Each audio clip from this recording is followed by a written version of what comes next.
Since this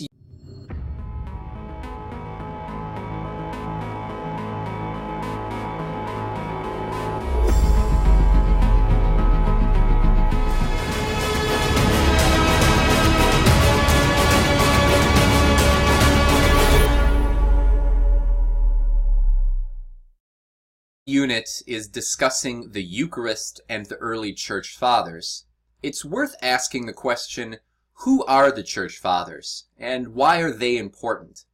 And so in this brief video, we'll do a review of the early Church Fathers, and we'll look at 4 characteristics of the Church Fathers, and then we'll look at why it's important to look at the Church Fathers when we study the Eucharist or any other topic in theology.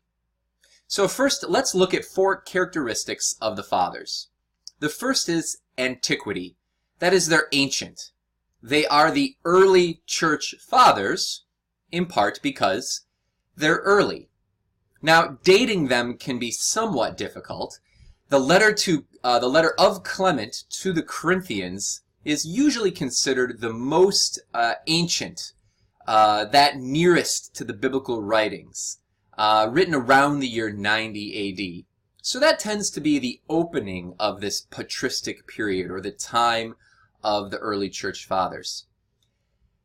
Finding the end of the early Church Fathers is a point of debate among scholars. There's various views concerning the end of the patristic age.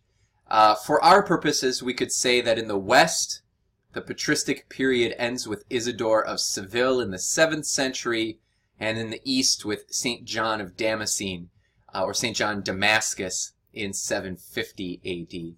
But again, you can see this is well into the first millennium of Christian history, the first 6 or 7 centuries. A second characteristic that defines the Church Fathers is their orthodoxy. So not only is an author ancient, but also holds to that tradition handed on by the apostles. So there's a certain excellence of doctrine or right teaching.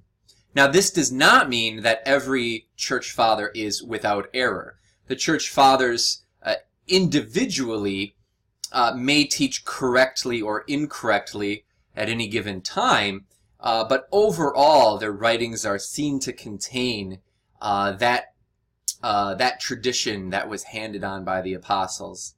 There are certain writers of this period that are sometimes not called Church Fathers, but will instead be called ecclesiastical writers. And sometimes it has to do with questions of their orthodoxy.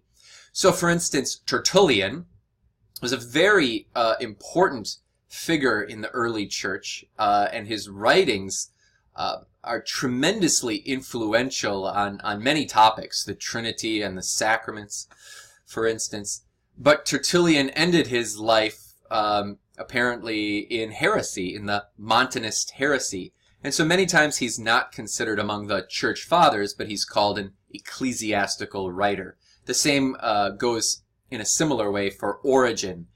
Origen, tremendously influential in the early church, but sometimes not grouped with the Church Fathers, but discussed as a ecclesiastical writer. So the Church Fathers have this antiquity, orthodoxy, holiness. So there's a harmony between life and teaching. And so, of course, many of the Church Fathers are saints of the Church as well.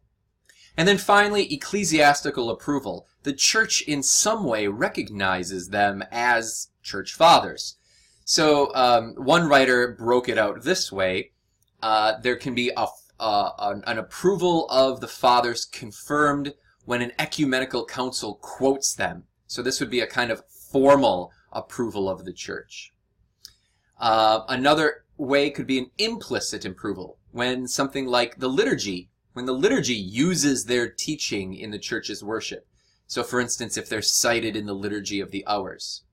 Or finally, a kind of virtual approval, a kind of general Christian consensus.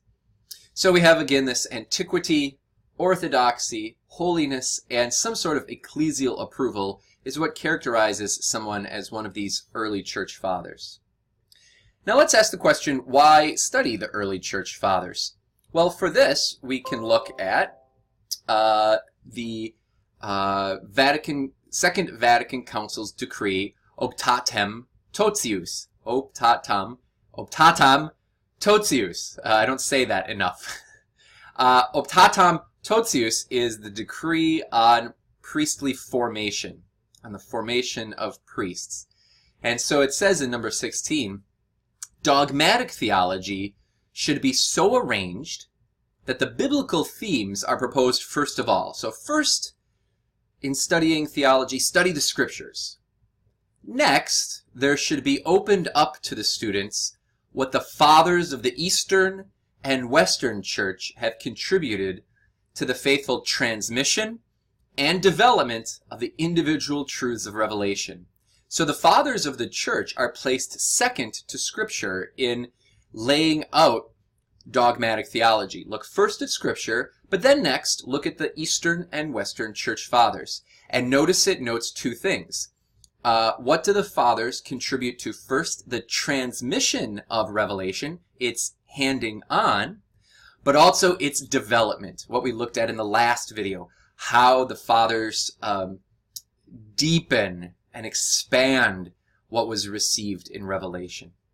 And so we could sum this up by saying at least two more reasons why it's important to begin our study of the Eucharist after the Scriptures with the Church Fathers.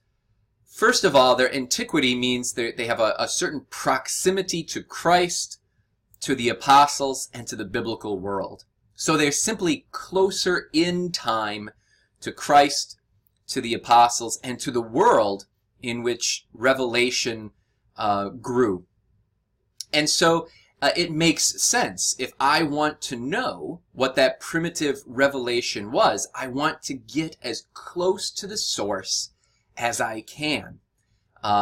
It stands to reason. It makes sense that the further you get towards the source, the purer